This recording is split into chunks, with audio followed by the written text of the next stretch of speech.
the nightclub shooting at Pulse last year in Orlando, a couple of agencies have put out some information on that, and the Red Cross was looking for donors, blood donors. And we did a very, very short story. It was like 2 slides, maybe 3 slides.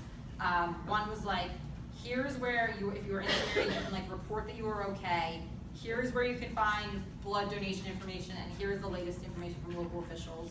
It was like 3 slides. It was one of our most watched stories. So yes, this does port to that.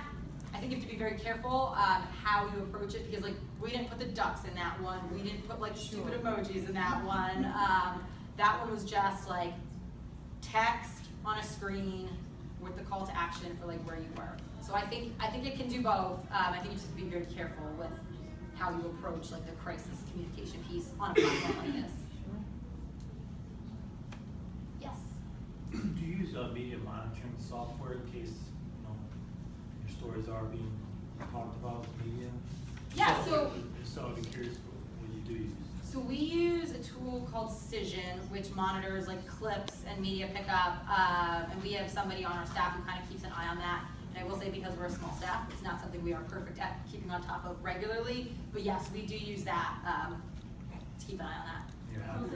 Yeah, I say overall, yeah, like it does what it's supposed to. Like yes, yes, in the back. Do you have an opinion on what the length of a video should be to retain an audience?